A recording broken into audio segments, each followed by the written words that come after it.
কুফানগরের এক আল্লাহর বান্দা ছিল কুলি। কুলির কাজ দোকানওয়ালারা টাকা দিবে, বিভিন্ন বাজার থেকে মাল বুঝাই কইনা আইনা দিবে।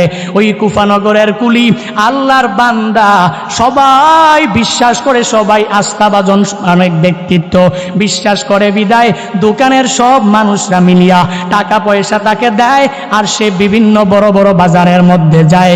ওই বাজার থেকে মালগুলো খচ্চরের পিঠে করে করে করে মানুষের কাছে আইনা দেয়। কুলি যখন আল্লাহর বান্দা দোকানওয়ালারা কুলির কাছে যখন বিশাল টাকাগুলা জমা করে দিল, ওই কুলি টাকাগুলা সঙ্গে নিয়া, খচ্চরটাকে সঙ্গে নিয়া বিশাল সফরে যাওয়ার জন্য রওনা করলো।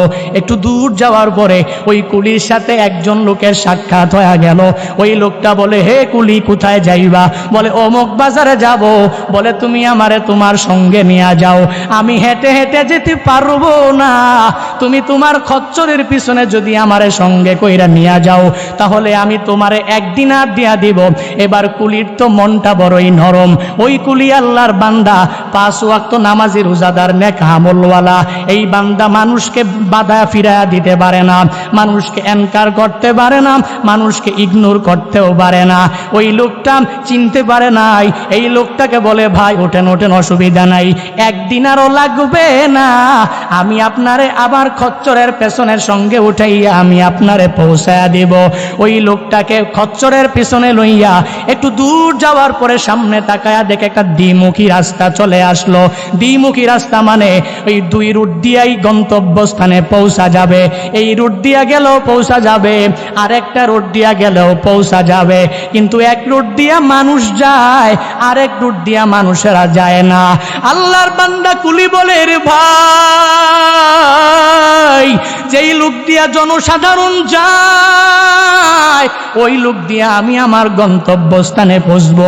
পেছনের লোকটা বলে, না না, প্রতিদিন তো এই রুট দিয়া যাও, আজকে এই রুট দিয়া যাওয়ার দরকার নাই, আজকে তুমি এই রুট দিয়া যাইবা, এই রুট দিয়া আমার অনেক অভিজ্ঞতা আছে, আমি ভালো করে চিনি, তুমি যদি যাও এই রুটে ঘাসের কোনো অভাব নাই, তোমার খচ্চর খেতেও পারবে, শক্তিশালী হতে পারবে।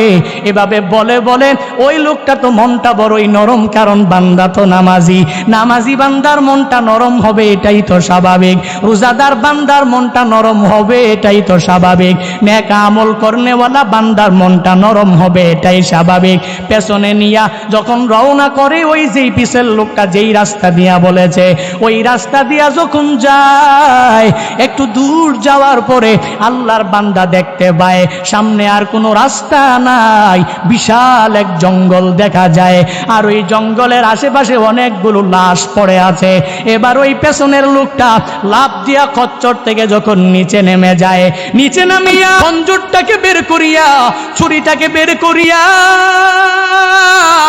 এবার ওই লোকটাকে বলে, হে কুলি, আজকে তোরে মেরে ফেলবো, তোর খঞ্জর, তোর খচ্চরটাও আমি নিয়ে নিব, তোর কাছে যেই টাকা পয়সা আছে সব টাকা পয়সা আমি নিয়ে নিব।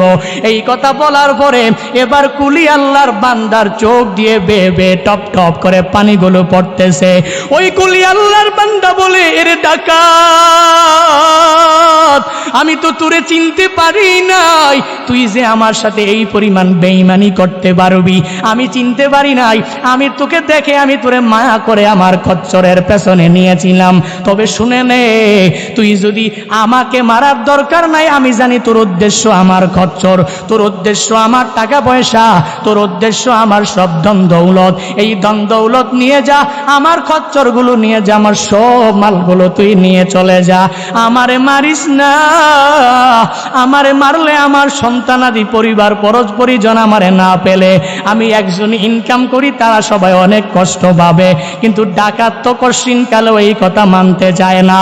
ওই লোকটা বলে, রে কুলি, আমি তোর মালও নিয়ে নিব, আমি তোর খচ্চরও নিয়ে নিব, আবার তাকায়া দেখ এতগুলো লাশের মধ্যে আমি তোর লাশ বানাইয়া ফালাইয়া যাব। এবার কুলি অনেকক্ষণ বারংবার বলার পরে লোকটা মানতে চায় না। এবার কুলি বলে, হায় হায়, উপায় নয়, তবে একটা তো উপায় তো আছে, দুনিয়ার কেউ আমাকে সাহায্য করতে তো পারবে না, একজন তো সাহায্য করতে পারবে, চিল্লায়া বলো তার না। ওই কুলি আল্লাহর গোলাম ওই লোকটাকে বলে, রে ডাকাত, তুই আমারে 2 রাকাত নামাজ পড়ার সুযোগ দাও, আমি 2 রাকাত নামাজ আদায় করার জন্য সুযোগ চাই। তুই আমারে মেরে ফেলবি, আমি তো এটা পূর্ণাঙ্গ ভাবে বুঝে ফেলেছি, তবে 2 রাকাত নামাজ পড়ার পরে তুই আমারে মার, অসুবিধা নাই। আল্লাহর বান্দা যখন 2 রাকাত নামাজের অর্ডার পেয়ে গেলেন, 2 রাকাত নামাজে আল্লাহর বান্দা তাকবীর যখন দিয়া হাত বাঁধলেন, এবার সানা পড়ে সূরা ফাতিহা পড়ার পরে এই বান্দার কোনো সূরাই তো মনে আসে না। কারণ কি, একটু পরে তার মরণ নিশ্চিত হয়ে যাবে। এই বান্দা এজন্য কোনো সূরাই মনে আসে না, কোনো আয়াতও মনে আসে না, কোনো কেরাতও এই বান্দার মনে আসে না। ওদিকে ওই ডাকাত বারংবার বলে, তাড়াতাড়ি নামাজ শেষ করে দে, আমি তোরে একটু পরেই দুনিয়া থেকে বিদায় করে দিব, একটু পরে আমি দুনিয়া থেকে তোরে বিদায় করে দিব, তাড়াতাড়ি নামাজ শেষ কর। তাকায় দেখোস নাই, এই লাশগুলো অনেকেই নামাজ পড়েছে, কিন্তু তাদের নামাজ আমার মরণ থেকে তাদের ফিরায় রাখতে পারে নাই। ওই আল্লাহর বান্দা এবার আল্লাহর কথা বারংবার যখন চিন্তা করে, সূরা ফাতিহা পড়ার পরে কোনো কেরাত মনে আসে না, কোনো সূরাও মনে আসে না, তবে একটা আয়াত বান্দার মনে পড়ে যায়। ওই আয়াত হলো আম্মাই ইউজিবুল মুস্তার। আল্লাহর বান্দা বলে, হে মালিক, তুমি তো বিপদে পড়নেওয়ালা, বান্দাকে তুমি বিপদ থেকে বাঁচায়া দাও। এই বান্দা বারংবার বলে, আম্মাই ইউজিবুল মুস্তার, আম্মাই ইউজিবুল মুস্তার, আম্মাই ইউজিবুল মুস্তার।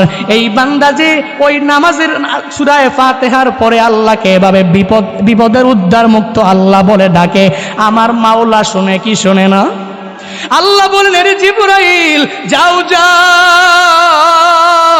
আমার এই বান্দা এত বিপদে পড়ার পরেও আমি মাওলাকে ভুলে নাই, আমার এই বান্দা এত বিপদে পড়ার পরেও নামাজের কথা ভুলে নাই, আমার এই বান্দা এত বিপদে পড়ার পরেও আমি মাওলাকে বিপদ মুক্ত করনে ওলা রব বলে ডেকেছে।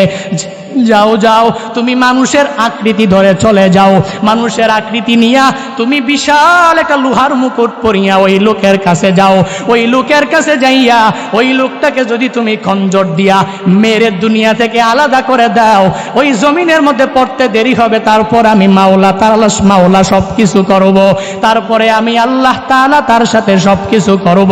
জিব্রাইল আসলেন, ওই আল্লাহর বান্দা নামাজের মধ্যে সূরা ফাতিহা পড়ার পরে আম্মাই ইউজিবুল মুস্তার, আম্মাই ইউজিবুল মুস্তার বলে আমার মাওলারে ডাক দেয়। ওদিকে জিবরাইল লোহার একটা বর্ম পরিয়া আসিয়া ওই ডাকাতের গর্দান থেকে আলাদা করে দেয়। ডাকাতটা জমিনে পড়তে দেরি হয়, ওই জমিন থেকে আগুন জ্বলতে দেরি হয় না। ওই লোকটা সূরা ফাতিহা পড়ার পরে আম্মাই ইউজিবুল মুস্তার পড়তেছে, আম্মাই ইউজিবুল মুস্তার পড়তেছে, ওদিকে তাকায়া দেখে কে যেন আসিয়া ওই ডাকাতটাকে দুনিয়া থেকে বিদায় করে দিয়েছে। সাথে সাথে শুকরিয়াতান সেজদার মধ্যে যখন পড়ে গেছে, সেজদায় পড়িয়া আমার মালিকের মালিক বলে ডাক দেয়, হে মালিক, আমি তোমারে বিপদ মুক্ত রব বলে ডাক দিয়েছি, বিপদে পড়নেওয়ালা বান্দাদের জন্য তুমি সর্বাবস্থায় আছো বলে আমি ডাক দিয়েছি, তুমি আমার ডাক ফালায়া দাও নাই, তুমি আমার ডাকে পূর্ণাঙ্গ সাড়া দিয়েছ। সেজদা থেকে উঠে বান্দা আসসালামু আলাইকুম ওয়া রাহমাতুল্লাহ, আসসালামু আলাইকুম ওয়া রাহমাতুল্লাহ এভাবে যখন সালাম ফিরে নামাজ শেষ কইরা দেয়, দৌড়াইয়া ওই লোহার টুপি বর্ণেওয়ালা ওই লোকটার দিকে দৌড়ায় যায়, আর ডাইকা পেছন দিক দিয়া বলে, হে মানুষ, তুমি কে? তোমারে তো আমি চিনলাম না। এই বিপদের সময়ে তুমি আমারে এত বড় সাহায্য করেছ, এই বিপদের সময়ে তুমি আমারে এত বড় সহযোগিতা করেছ, তুমি কে? তোমার পরিচয়টা একটু দিয়ে যাও। ওই ব্যক্তিটা বলে, শোনো, তুমি আমার কাছে আমার পরিচয় জানতে চাও, আমি এতটুকু বলতে পারি, তুমি যে নামাজের মধ্যে সূরা ফাতিহা পড়ার পরে আম্মাই ইউজিবুল মুস্তার বলেছ, আমি হলাম আম্মাই ইউজিবুল মুস্তারের একজন গোলাম।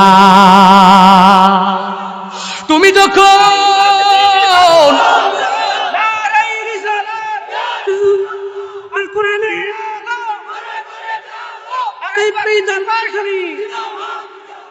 এই জন্য তো বলি রে মানুষ, আল্লাহ তাআলাকে যখন বান্দা তুমি ডাকবা, ডাকার মতো ডাকতে পারলে, 5 ওয়াক্ত নামাজ যদি পড়ার মতো পড়তে পারো, দুনিয়াতেও আল্লাহ বড় বড় বালা মুসিবত থেকে তোমাকে হেফাজত করবে।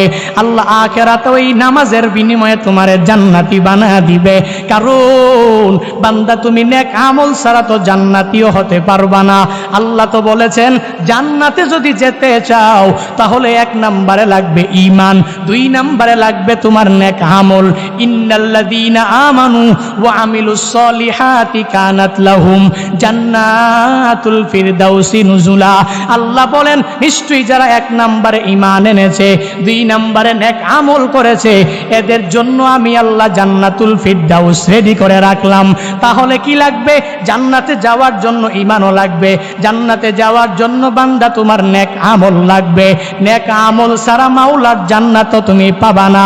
এজন্য তো বলি এর বান্দা যদি নামাজ পড়তে হয় তাহলে ইখলাস পূর্ণাঙ্গ অন্তরের মধ্যে ঢুকাও। মানুষ আমারে বড় বুজুর্গ বলবে, মানুষ আমারে বড় মুসল্লি বলবে, মানুষ আমারে অনেক বড় কিছু বলবে, না না, এই চিন্তা কশিনকালে অন্তরে আনা যাবে না। এই চিন্তা যদি ঢুকাও ওই নামাজ মাওলার দরবারে পৌঁছবে না। ওই চিন্তা যদি ঢুকাও আমার মাওলার দরবারে তোমার এই ইবাদত কবুল হবে না। পৌঁছাতে হলে ইখলাস পূর্ণাঙ্গভাবে ঢুকানো লাগবে। 3 নম্বরে আল্লাহ কিয়ামতের ময়দানে বান্দারে জিজ্ঞাসা করবে। 1 নম্বরে জিহাদ করনেওয়ালা মুজাহিদের ডাকবে আর বলবে মুজাহিদ কি নিয়ে এসেছো? মুজাহিদ যখন বলবে আল্লাহ ওই দুনিয়াতে আমি তোমার জন্য জিহাদ করে এসেছি, আল্লাহ বলবেন না না, তুই দুনিয়াতে বীর বাহাদুর সাজার জন্য জিহাদ করেছো, সান আজকে ছাড় দেওয়া হবে না, যা যা জাহান্নামে চলে যা। 2 নম্বরে আল্লাহ নামাজি বান্দাদেরকে ডাকবে আর বলবে হে নামাজিরা, দুনিয়াতে কার জন্য তুমি নামাজ পড়েছো? আমি মাওলার জন্য পড়েছো নাকি মানুষকে দেখানোর জন্য পড়েছো? তখন ওই লোকটা বলবে আল্লাহ আমি আপনাকে দেখানোর জন্যই তো পড়েছি, মানুষকে দেখানোর জন্য পড়ি নাই। আল্লাহ বলবেন না না, তোর অন্তরের খবরের ব্যাপারে আমি আল্লাহ জানতাম, চলে যাও, আজকে তুই নামাজ তোরে জান্নাতে নিতে পারবে না, চলে যাও, তুই জাহান্নামে চলে যাও। 3 নম্বরে আল্লাহ বড় বড় দান করনেওয়ালা বান্দাদেরকে ডাকবে। যেই বান্দা দুনিয়াতে দান করে করে করে বারজাকের জীবনে গিয়েছে, আল্লাহ কিয়ামতের ময়দানে ওই দান করনেওয়ালা বান্দাকে ডাকবে আর বলবে রে দান করনেওয়ালা, দুনিয়াতে কি এমন আমল তুমি আমার জন্য করে এসেছো?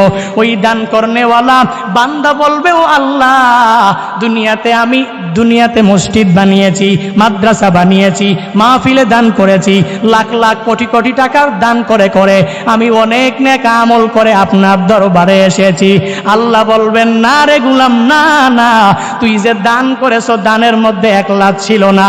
তুই যে দান করেছো দুনিয়ার মানুষ তোমারে দানবীর বলবে, দুনিয়ার মানুষ তোমারে সমাজ সেবক বলবে। তুই যে দান করেছো দুনিয়ার মানুষ তোমারে দেখলে সেলুট দিবে, সালাম দিবে। এই উদ্দেশ্য নিয়ে তুমি মাহফিলে লাখ টাকা দান করেছো, এই উদ্দেশ্য নিয়ে তুমি মসজিদ বানিয়েছো, এই উদ্দেশ্য নিয়ে তুমি মাদ্রাসা বানিয়েছো। আজকে আমি মাওলার কাছে তোমার কোনো প্রতিদান নাই, চলে যাও, তুমি জাহান্নামে চলে যাও। এরে নবীর উম্মতের দল, ইখলাস যদি আমার জিহাদের মধ্যে না থাকে তাহলে এই জিহাদ মাওলার দরবারে কবুল হবে না। আমার নামাজ রোজা নেক আমলের মধ্যে যদি ইখলাস না থাকে পশ্চিমকালেও মাওলার দরবারে কবুল হবে না। 3 নম্বরে যদি আমি দান করি, যদি ইখলাস না থাকে কবুল হবে না। এরে বান্দা ইখলাস নিয়ে দান করলে বান্দা তোমার কি ফায়দা হবে শুনে নাও। হযরত ঈসা আলাইহিস সালাতু ওয়াস সালাম রূহুল্লাহ, যার লকব, যার উপাধি, ঈসা নবীর জামানায় এক আল্লাহর বান্দা ছিল, যেই বান্দা ছিল ধোপা। ধোপার কাজ কি? ধোপার কাজ হলো মানুষের কাপড় চোপড় ধুয়ে দিবে। এই আল্লাহর বান্দার এমন কোনো দোষ নাই এই বান্দা করে নাই, সর্বাবস্থায় খারাপ কাজের মধ্যে নিমজ্জিত হয়ে থাকে, এলাকার মানুষেরা তার প্রতি পরিপূর্ণ রাগ হয়ে গেল। এই ধোপার কাছে যদি আমি নতুন কাপড়টা দেই, ধোপা আমারে নতুন কাপড়টা নিয়া অন্য একটা কাপড় সে আমারে দিয়া দেয়। এই ধোপা ভালো না, যত দোষ আছে এই ধোপার মধ্যেই নিহিত আছে। সবাই একসাথে হইয়া ঈসা নবীর দরবারে চলে যায়, যায় বলে পয়গম্বর, এই যে একটা ধোপা আপনার এলাকার মধ্যে বসবাস করে, এই ধোপা ভালো না, এই ধোপা আমাদের নতুন নতুন কাপড়গুলো দিলে বদলায়া দিয়া দেয়, অন্য একটা কাপড় দিয়া দেয়, আবার এমন কোনো খারাপ কাজ না এই ধোপা করে না। এই ধোপার কারণে আল্লাহ আমাদের উপর রাগান্বিত হয়ে যাবে। এই কথা বলার পরে ঈসা নবী বললেন, এবার আমায় বলো আমি তোমাদেরকে কি করতে পারি। তারা সবাই বলল, ও পয়গম্বর, আপনি আল্লাহর কাছে একটু দোয়া করে দেন, এই লোকটা যাতে দুনিয়ার মধ্যে বেশি দিন না থাকে, যদি থাকে তাহলে আল্লাহ যেন হেদায়েত দেয়, আর যদি না থাকে তাহলে এখনই যাতে নিয়ে যায়, আজকেই যাতে করে তার মরণ হয়ে যায়। ঈসা নবী আমার মাওলাকে ডাক দিয়া বলে, হে মালিক, দুনিয়ার সব আমার মানুষগুলো আমার কাছে আইসা আইসা এই ধোপার নামে বিচার দেয়, ও আল্লাহ তুমি এই ধোপাকে হয় হেদায়েত দাও, ও আল্লাহ না হয় এই ধোপাকে আজকের মধ্যে তুমি উঠায় নাও। এই ধোপা যখন আমার মাওলার কাছে যখন ধোপার ব্যাপারে বদদোয়া করে, আমার আল্লাহ নবীর কথা রাখবে কি রাখবে না?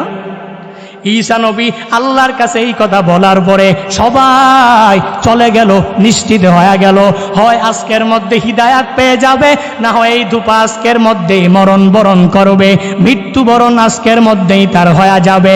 এবার ধোপা যখন তার সারাদিনের কাজ শেষ করে কাপড়গুলো ধোয়ার জন্য একটা বিশাল ঝর্ণার দিকে আগায়া যায়, সামনে যাইতেছে, সামনে একটা ভিক্ষুক তার সামনে পড়েছে।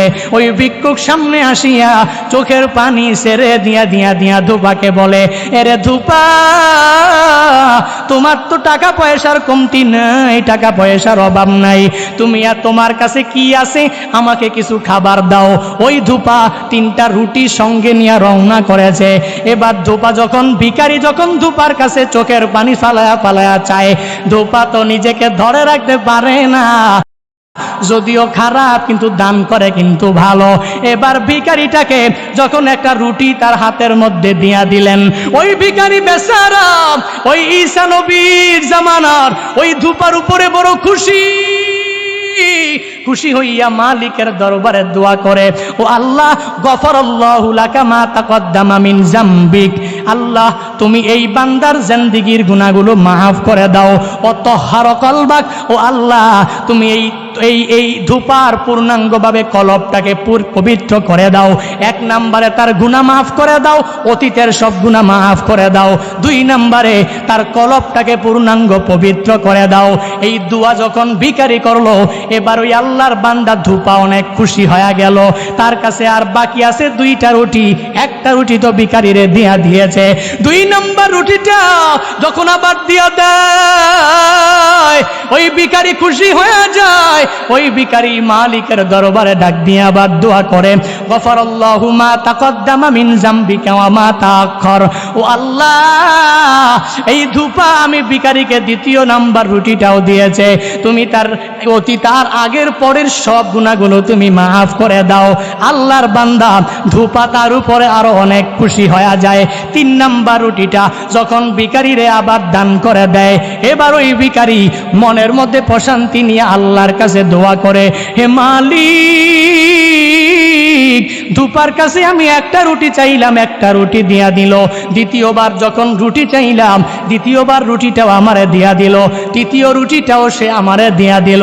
ও আল্লাহ এই বান্দারে তুমি পূর্ণাঙ্গ হেফাজত করে নাও, হাফিজাকাল্লাহু তাআলা আন বালিয়াতিস সামা, ও আল্লাহ আসমানের সব বালা মুসিবত থেকে তুমি তারে মাহফুজ করে রাখো, আসমানের বালা মুসিবত থেকে তুমি তারে বাঁচায়া রাখো, ও আল্লাহ, আর তারে জান্নাতে একটা সুন্দর বালাখানা দিও। ভিখারি যখন একলাস অন্তরের মধ্যে নিয়া ওই দানশীল ধূপার জন্য যখন দোয়া করে দেয়, এবার ওই আল্লাহর বান্দা 3টা রুটি দিয়া ভিখারির দোয়া নিয়ে সামনে আগায়া যায়। সামনে যাইয়া ঝর্ণার পানিতে কাপড়গুলো সব ধুত করে ফেলে।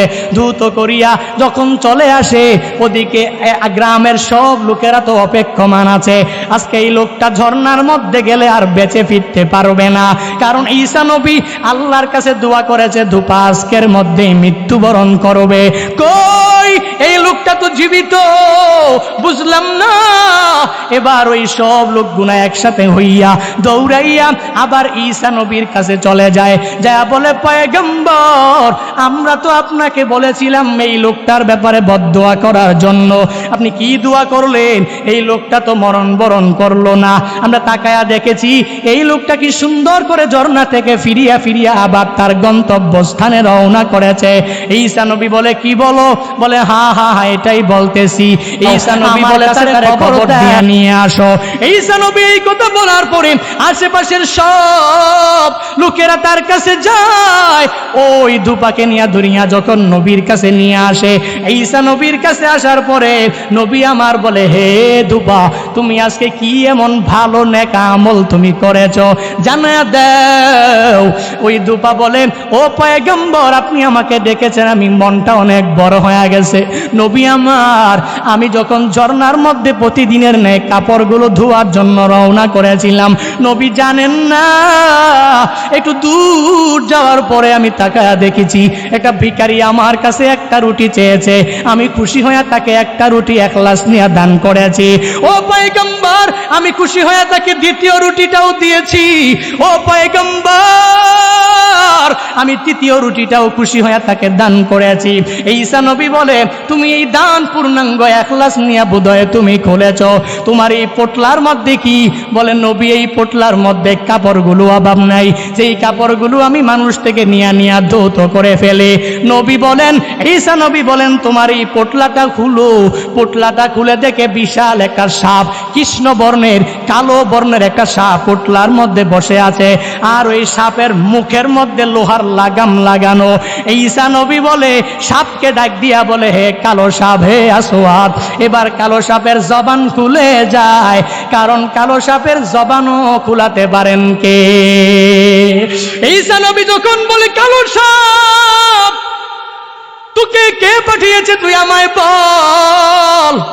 ওই কালো সাপ বলে, পয়গম্বর, আপনি যখন রবের কাছে এই মানুষগুলোর কথা অনুযায়ী দোয়া করেছিলেন, আল্লাহ এই মানুষটাকে মারার জন্য, এই ধূপাকে মারার জন্য ওই ঝর্ণার মধ্যে আল্লাহ আমাকে পাঠিয়েছিল। জানেন না, জানেন না, আমি ওই ধূপাকে মারার জন্য ওই ঝর্ণার মধ্যে আমি ওয়েটিংয়ে ছিলাম, আমি ওই ঝর্ণার মধ্যে অপেক্ষমান ছিলাম। যখনই ধূপাটা যাবে, আমি তাকে পূর্ণাঙ্গ দংশন করে আজকের মধ্যেই তাকে বিদায় করে ফেলবো। কারণ আপনাকে তো আমার রব অনেক ভালোবাসেন, অনেক মোহাব্বত করেন, আপনার দোয়াও আল্লাহ পূর্ণাঙ্গ কবুল করেছে। কিন্তু কেন পারি নাই? একটু আগে এই ধূপাটা এমন এক আমল করে ফেলেছে। এই ধূপার সামনে একটা ভিখারি পড়েছিল, এই ভিখারিকে সে তারা দেয় নাই, ধমক দেয় নাই। ওই ভিখারিকে একটা রুটি দিয়েছে, পরিসমাপ্তি ঘটায় নাই। 2টা রুটিও দিয়েছে, ক্ষান্ত থাকে নাই। 3 নাম্বার রুটিটাও দিয়ে দিয়েছে, এই বান্দা ক্ষান্ত থাকে নাই। তৎক্ষণাৎ আল্লাহ ফেরেশতা পাঠিয়ে দিলেন। ফেরেশতা পাঠাইয়া আমাকে আইসা বলে, এটা লোহার লাগাম যখন আমার মুখের সামনে আইসা ধরে, আমি বললাম, এ ফেরেশতা, আল্লাহ আমাকে পাঠিয়েছে এই লোকটাকে দংশন করার জন্য, তুই আমার মুখের মধ্যে কেন লাগাম লাগাও? তখন ওই ফেরেশতা বলে, না না না না, আল্লাহ সিদ্ধান্ত পূর্ণাঙ্গ পরিবর্তন করে ফেলেছে। এই আল্লাহর গোলাম একটু আগে ভিখারির একটা সাক্ষাৎ হওয়ার পরে ওই ভিখারিকে একটা রুটি দেওয়ার কারণে ভিখারি বলেছে, গফারাল্লাহু মা তাকদ্দামা মিন জামবি ওয়া তাহহারা কলবাক। 1 নাম্বার দোয়া করেই ক্ষান্ত হয় নাই। 2 নাম্বার রুটি দেওয়ার পরে আবার দোয়া করেছে, গফারাল্লাহু মা তাকদ্দামা মিন জামবিকা ওয়া মা তাআখার। আবার 3 নাম্বার দোয়া করেছে, হাফিজাকাল্লাহু তাআলা আন বালিয়াতিস সামা। এই দোয়া আমার মাওলার দরবারে কবুল হয়ে গেছে, এই দোয়া আমার মাওলার দরবার পর্যন্ত পৌঁছে গেছে। তখন আমি আর এই সাপ অনুমতি নাই, আল্লাহ সিদ্ধান্ত চেঞ্জ করে ফেলেছে। এই কথা বলার পরে ঈসা নবী বলে, ধোপা তুমি সব কাহিনী শুনেছ? ধোপা বলে, নবী আমার, আমি সব কিছু শুনেছি। আল্লাহ তাআলা ঈসা নবী বলেন, আল্লাহ এমন রব, তুমি যে এত লাইফে এত গুনাহ করেছো, কত মন্দ কত কিছু তুমি করেছো, তুমি যে ইখলাস নিয়া পূর্ণাঙ্গ দান ভিখারিকে করেছো, ওই ভিখারির কথা আমার মাওলা দরবার পর্যন্ত পৌঁছে গেছে। আমার মাওলাও তোমার ইহকালীন জিন্দেগীর অতীতের সব গুনাহ আল্লাহ ক্ষমা করে দিয়েছে। ইয়া ইলাহি তো মেরা মাবুদ হায়, ইয়া ইলাহি তো মেরা মাশূক হায়, ইয়া ইলাহি তো মেরা মাবুদ হায়, ইয়া ইলাহি তো মেরা মাশূক হায়, ইয়া ইলাহি তো মেরা গফফার হায়, ইয়া ইলাহি তো মেরা सत्तारो है, या इलाही मी कुनत शम्सु कमर, या इलाही मी कुनत शजरो हजार, या इलाही मी कुनत अर्दो समा, या इलाही मी कुनत जाओ हवा। সুতরাং নামাজ হবে কার জন্য? রোজা রাখবো কার জন্য? আমার হজ হবে কার জন্য? আমার সব নেক আমল হবে কার জন্য? আমার জিহাদ, আমার নামাজ, আমার রোজা, আমার নেক আমল, আমার দান সদকাত, আমার লাইফের সব কিছু একজনের জন্যই হবে। চিল্লায়া বলো তার নাম। আল্লাহ নবীকে নবী হওয়ার পরেও বলেন, ইন্না আতাইনাকাল কাউসার ফাসাল্লি লিরাব্বিকা ওয়ানহার, ইন্না শানিয়াকা হুয়াল আবতার। আল্লাহ নবীরে এত ভালোবাসেন, তবুও আল্লাহ নবীরে বলেন, ও পয়গম্বর, আপনাকে আমি আল্লাহ কাউসার দান করলাম, অর্থাৎ লাইফের সব বালাই আমি আল্লাহ দান করলাম। আপনি ছিলেন এতিম, আমি আল্লাহ আপনারে কত বড় পয়গম্বর বানাইলাম। আবার শুধুমাত্র কেমন পয়গম্বর? ও নবী, আমি আপনাকে সাইয়্যিদুল আম্বিয়া বানাইলাম, আমি আপনাকে সব নবীদের নবী বানাইলাম, আমি আপনাকে সব রসুলের রসুল বানাইলাম। ও নবী আমার, আমি আপনার জন্য আসমান জমিন নদী নালা খাল বিল সব বানাইলাম। যদি আপনাকে না বানাইতাম, দুনিয়ার কোনো কিছুই তো আমি আল্লাহ বানাইতাম না। আল্লাহ এটা দ্বারা ইন্না আতাইনাকাল কাউসার বলে, তারপরে আল্লাহ বলেন ফাসাল্লি লিরাব্বিক ওয়ানহার, আয় ওয়ানহার নি রব্বিক। আল্লাহ নবীকে বলেন, ও পয়গম্বর, আপনি রবের জন্য নামাজ আদায় করেন, আপনি রবের জন্য কুরবানি করেন। আপনার নামাজ, আপনার রোজা, আপনার নেক আমল সব একমাত্র রবের জন্যই হবে। আল্লাহ নবীর মাধ্যমে গোটা উম্মার কাছে এটাই জানায়া দিতে চায়, এরে বান্দা, তুই তোর নামাজ পড়বি রবের জন্য, তুই তোর রোজা রাখবি সব হবে রবের জন্য, তুই নেক আমল করবি সব হবে এটা একমাত্র রবের জন্য। রব ছাড়া অন্য কাউকে দেখানোর জন্য কোনো কিছু করা যাবে না। কারণটা কি জানো? দুনিয়ার মানুষকে দেখায়া তো কোনো ফায়দা নাই, দুনিয়ার মানুষকে দেখাইয়াও তো কোনো উপকার নাই। কারণ ওই কিয়ামতের ময়দানেও তো তোমারে কেউ বাঁচাতে পারবে না। ওই কিয়ামতের ময়দানে এই মানুষগুলো তোমার কাজে আসবে না। কত যুবক আল্লাহর গোলাম টেলিফোন করে করে বলে, হুজুর আমি নামাজ পড়লে এলাকার মানুষেরা আমারে নিয়ে কটাক্ষ করে, আমার বন্ধু বান্ধবেরা আমারে মোল্লা হঠাৎ মোল্লা বলে গালি দেয়, আমি জুব্বা পড়লে সবাই আমারে দেখতে পারে না, আমারে পিসাব পিসাব বলে গালি দেয়। যদিও আমি নামাজ পড়ি, মানুষ আমারে দেখলে অনেকেই আমারে অনেক কিছু বলে। আমিও তো বলে দিলাম, কে কি বললো ওদিকে দেখার টাইম নাই। তুই নামাজ পড়ে যাও, রোজা রেখে যাও, তুই নেক আমল করে যাও, তোর আমল নিয়ে তুই কবরে যাবে, তোর আমল তোরে জান্নাত পর্যন্ত পৌঁছায়া দিবে। কারণটা কি? দুনিয়ার মানুষকে দেখানোর জন্য তো কোনো ফায়দা নাই। আল্লাহ নিজেই বলেন ওয়াত্তাকু ইয়াউমান লা তাজিজি নাফসুন আন নাফসিন শাইআ। আল্লাহ বলেন ওই দিনকে ভয় করো যেই দিন কেউ কারো কোনো কাজে আসবে না। ওই দিন তোমার বন্ধু বান্ধবেরাও তোমার পাশে থাকবে না। তাকায়া দেখ এর বান্দা কত মানুষগুলো অল্প বয়সেই তো চলে গেল। এই যে পাশের গ্রামে আসার সময়ও মাকবারা জিয়ারত করে আসলাম, নাম তার শিহাব, এক যুবক নামাজও পড়ে রোজাও রাখে নেক আমল করে। তার ভাইয়ের কথা অনুযায়ী লোকটা খুবই ভালো, ছেলেটা খুবই ভালো। আবার বলে হুজুর আপনার বয়ান আর বড় বড় বক্তাদের বয়ান ডাউনলোড করে করে করে করে করে শুনে এই যুবক আল্লাহর বান্দা নিয়ত করেছে আমাকে একটা মাহফিলে দাওয়াত করবে, টাকা পয়সাও জোগাড় করেছে। আজকে তার গ্রামের পাশে জুনায়েদ আল হাবিব বয়ান করে, আজকে ওই কবরের মধ্যে শায়িত অবস্থায়। এর বান্দা ওই কবরের মধ্যে যদি নেক আমল নিয়া যদি যাইতে পারে তাহলে কবর হবে ভালো, যদি নেক আমল নিয়া না যায় কবর ভালো আচরণ করবে না। ওই জায়গায় বন্ধু বান্ধবীরা কাজে আসবে না, ওই বান্দায় তোর স্ত্রী কাজে আসবে না, ওই জায়গায় তোমার সন্তান কাজে আসবে না, ওই জায়গায় দুনিয়ার কেউ তোমার কি কোনো দিবে না, দুনিয়ার কেউ তোমার সাহায্য করবে না, সহযোগিতাও করবে না। এজন্য আল্লাহ জানায়া দেয় ওয়াত্তাকু ইয়াউমান লা তাজিজি নাফসুন আন নাফসিন শাইআ। ওই দিনকে ভয় কর যেই দিন দুনিয়ার কেউ কারো কোনো কাজে আসবে না। আল্লাহ বলেন ওয়ালা তাজিরু ওয়াজিরাতুন উযরা উখরা। ওই দিনকে ভয় করো যেই দিন কেউ কারো কোনো কাজে আসবে না, কেউ তোমারে প্রতিদান দিতে পারবে না, কেউ তোমারে হেল্প করতে পারবে না, কেউ তোমারে সাহায্য করতে পারবে না। আজকে টাকার কারণে তোমার স্ত্রীটাও তোমারে মহব্বত করেন, ভালোবাসেন, সন্তানাদিরা তোমারে মহব্বত করেন, ভালোবাসেন। টাকা দিয়া দেখ ছেলেটাও ভালোবাসবে, মেয়েটাও ভালোবাসবে। ছেলে টেলিফোন করেছে, বলেছে বাবা শহর থেকে আসতেছেন, আমার জন্য একটা দামি ফোন কিনে নিয়ে আসবেন। বাবা বলে ও সন্তান এই মাসের টাকা পয়সার উপার্জনটা তো ভালো না, আমি তোর জন্য আনবো, তবে এই মাসে পারবো না, আমি পরবর্তী মাসে তোর জন্য আনবো। সন্তান রাগ করে বাবার সাথে কথা বলাও বন্ধ করে দেয়। কারণটা কি? এই দুনিয়াতে সব মানুষগুলা তোমার যে ভালোবাসে স্বার্থের জন্যই ভালোবাসে, আর আমার মাওলার যেই ভালোবাসা, আমার মাওলার ভালোবাসায় কোনো স্বার্থ নাই, অভাবও নাই। আমার মাওলার দিকে আগায় যাও রে মানুষ, আমার মাওলার দিকে এখনো সময় আছে, আগায়া যাও। ওই মাওলার ভয়, ওই মাওলার চিন্তা নিয়ে নিয়ে নিয়ে আগায়া যাও। এজন্য বান্দা বারংবার বলি যেই আল্লাহর অভাব নাই, যেই আল্লাহর স্বার্থ নাই, ওই আল্লাহকে পাওয়ার জন্য বান্দা কেন তুমি নামাজ পড়ো না? ওই আল্লাহকে পাওয়ার জন্য বান্দা তুমি কেন রোজা রাখো না? ওই আল্লাহকে পাওয়ার জন্য কেন বান্দা তুমি নেক আমল করো না?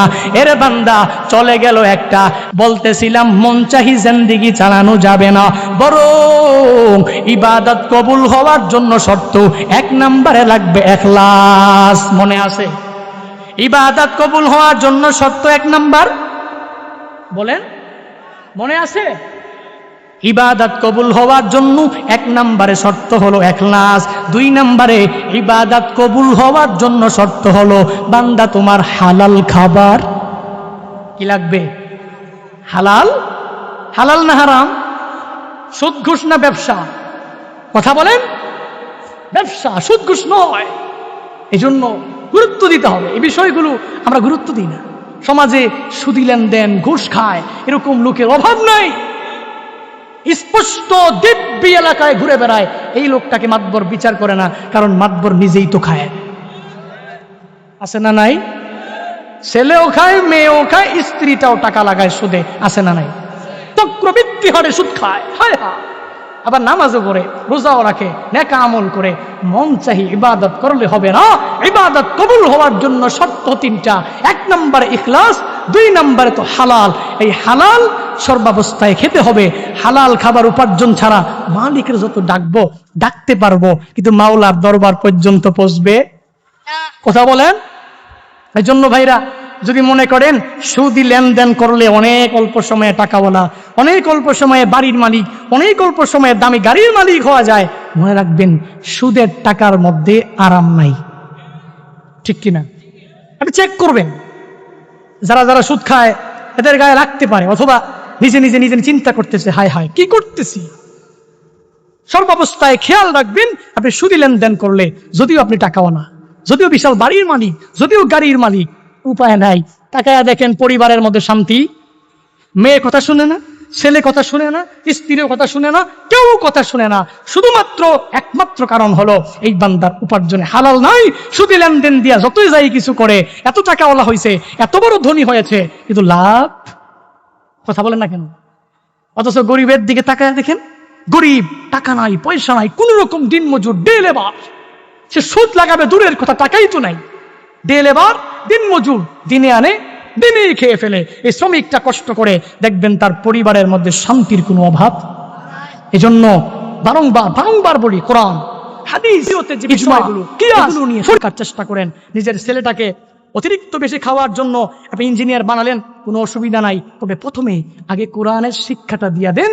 পশ্চিমকালে এই ছেলে বড় হয়ে সুদী লেনদেন করবে না, মানুষের ফাইল আটকাইয়া ঘুষ খাবে না। ম্যাজিস্ট্রেট বানান, বড় উকিল বানান, আপনি যাই বানান, অসুবিধা নাই, তবে প্রথমে কোরআনের শিক্ষাটা দিয়ে দেন। পশ্চিমকালেও এই ছেলে হারাম খাবে না। হারাম খাইতে গেলে একবার চিন্তা করবে, আল্লাহ বলেছেন আহাল্লাল্লাহুল বাইআ ওয়া হাররামার রিবা।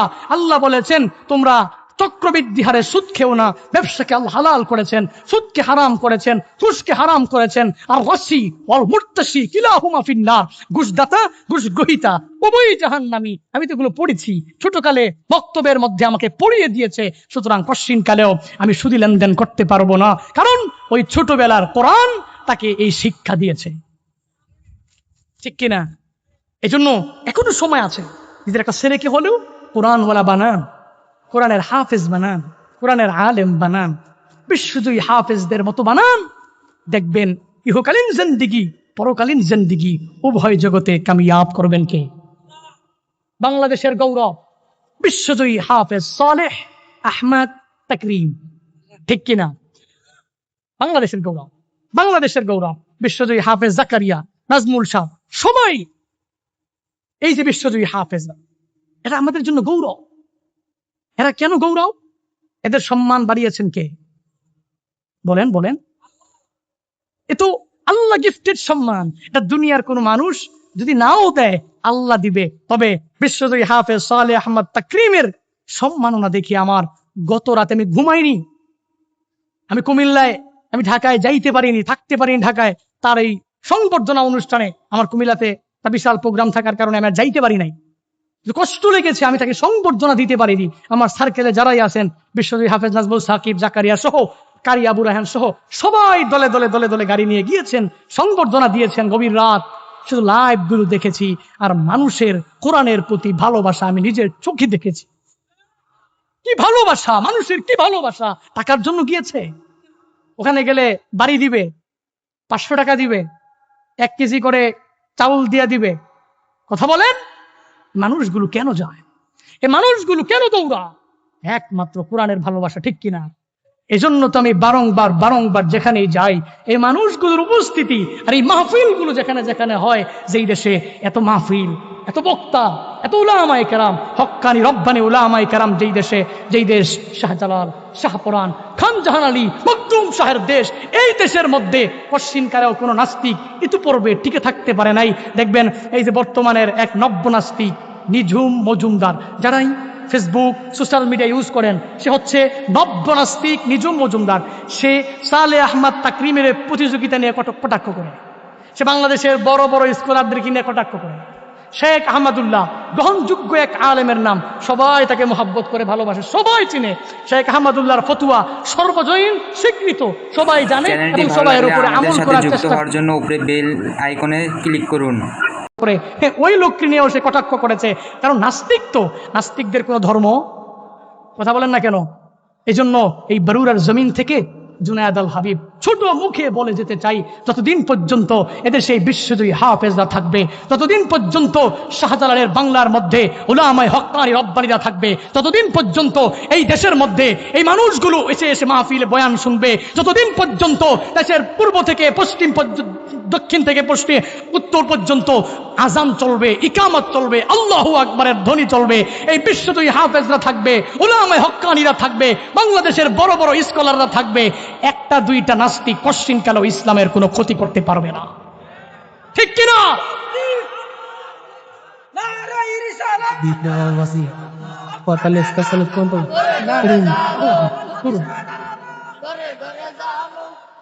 এই জন্য খেয়াল রাখতে হবে।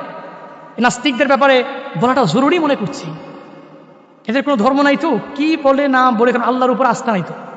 মুসলমান ঘরের সন্তান কিন্তু হয়ে গেছে নাস্তিক, আল্লাহ বিশ্বাস করে না, উলামায়ে কেরামকে কটাক্ষ করে, যে কোনো ব্যক্তি নিয়ে কটাক্ষ করে, আবার কমেন্ট বক্স অফ করে রাখে যাতে করে মানুষ কমেন্টে গিয়ে কিছু বলতে না পারে। আচ্ছা, আপনি এক লোকের সাথে কথা বলতেছেন, মানে ওই লোক যদি আপনাকে রিপিট করতে না পারে, বিতর্ক একটা প্রতিযোগিতা আপনি করেছেন, এই বিতর্ক প্রতিযোগিতার মধ্যে একজনে বলবে আরেকজনে বলবে, একজনে বলবে আরেকজনে জবাব দিবে, আরেকজনে বলবে একজনে জবাব দিবে, এভাবেই তো বিতার্কিক যে প্রতিযোগিতাগুলো আছে এগুলো কিন্তু সুন্দরভাবে হয়। কিন্তু এই লোকগুলো দাবি করে অনেক শিক্ষিত, অনেক এডুকেশনিস্ট পারসন, কিন্তু হায় হায় কই কোনো ফায়দা নাই। ফেসবুক পেজে যে লেখালেখি করে, ওই লেখা তো সে নিজেও জানে এই লেখা ঠিক নাই, মূলত দালাল ইহুদি খ্রিস্টানরা লাগিয়ে দিয়েছে। এই দালালি করে করে করে করে কিছু পোস্ট দেয়, আর এই পোস্ট দেওয়ার মাধ্যমে ইসলাম আর তৌহিদি জনতার মধ্যে উলামায়ে কেরামের মোহাব্বত ভালোবাসা যা আছে একটু শত্রুতা আমি ঢুকাতে চায়। বিশ্বজয়ী হাফেজদেরকে সংবর্ধনা মানুষ দেয়, সরকার দেয়, সে একটা উস্কানি দিয়ে উলামায়ে কেরামদের কাছ থেকে মানুষকে দূরে সরাতে চায়। একটা এই কুত্তা, আমি আর কি বলবো, মুখ দিয়ে আমার অনেক বড় বড় ভাষা গালি দেওয়ার জন্য তাকে মন চাচ্ছে। এই নিজুম তালুকদারের মতন একটা বেয়াদব কোশ্চিন কালেও এই নাস্তিক ইসলাম উলামায়ে কেরামদের ক্ষতি করতে পারবে না।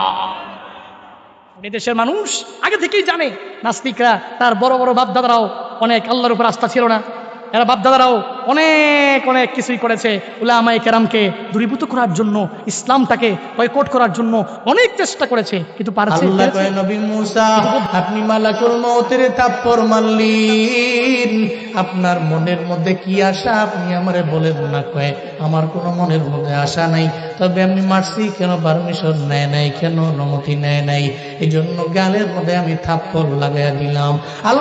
আল্লাহ কয় নবী মুসা, আমি তো সব জানি, মালাকুল মউতে দেখার পরে আপনার কেমন যেন হয়ে গেল, এই চিন্তা নিয়েই তো আপনি থাপ্পড় মারলেন। এর মানে বোঝা গেল জমিনের মধ্যে আপনার হায়াতকে আপনি আল্লাহ আরো বাড়াইয়া দেওয়া লাগবে। কয় সামনে কি, কয় সামনে গরু, কয় গরুর উপরে, গরুর চামড়ার উপরে আপনার হাতটাকে রাখেন। মুসা নবী হাতটাকে রাখলেন। আল্লাহ কয় নবী মুসা, আপনার হাতের নিচে গরুর যত পশম আছে ওই পশম পরিমাণ হায়াত আমি আল্লাহ আপনারে বাড়াইয়া দিলাম। আপনার হাত রাখলেন, হাতের মধ্যে গরুর যত পশম আমি আল্লাহ আপনার ওই পরিমাণে হায়াত বাড়াইয়া দিলাম। এটা বলার পরে মুসা নবী কয়, তাহলে আমি হায়াত পাইলাম 2000 বছর, হয়তো 3000 বছর, আমি 4000 বছর পাইলাম, 5000 বছর পাইলাম, কিন্তু আল্লাহ এরপরে আমার কি হবে? আল্লাহ কয় সুম্মাল মাউত, এরপরে মালাকুল মউত আপনার দরওয়াজায় কোরআন আরবে আপনার দরওয়াজায় হাজির হয়ে যাবে। কয় আল্লাহ থাকতে চাই না, যেহেতু মরণ কনফার্ম, 2000 বছর পরেও তো আমি মরব, 3000 বছর পরেও তো আমি মরব, আমি 5000 বছর পরেও হলো তো মালাকুল মউতের সাথে আর মুলাকাত হবে। এবার আপনি পাঠায় দেন, আর চর দেওয়া হবে না, আমার মরণ যে কনফার্ম এতে কোনো সন্দেহ নাই। কথা বলেন, মরণ যে সন্দেহ নাই, কথা ঠিক না বেঠি? এতে কোনো সন্দেহ নাই, মারা যাবেন, কেউ থাকতে পারে না। আমার মরণ আসিবে কখন কেউ তো জানে না, আমার মরণ আসিবে কখন কেউ তো জানে না। আমি চলে গেলে আমায় তোমরা ভুইলা যাইও না, আমি মরে গেলে আমায় তোমরা ভুইলা যাইও না। ডাইনে বামে মাটি আমার মাটির বিছানা, ডাইনে বামে মাটি আমার মাটির বিছানা। আমি চলে গেলে আমায় তোমরা ভুইলা যাইও না, আমি মরে গেলে আমায় তোমরা ভুইলা যাইও না। ডাইনে বামে মাটি আমার মাটির বিছানা, ডাইনে বামে মাটি আমার মাটির বিছানা। এই দুনিয়ায় চিরজীবন থাকার জায়গা না, অন্ধকার কবর যে আমার আসল ঠিকানা। এই দুনিয়ায় চিরজীবন থাকার জায়গা না, অন্ধকার কবর যে আমার আসল ঠিকানা। সবাই রেখে আমায় চলে যাবে সঙ্গী।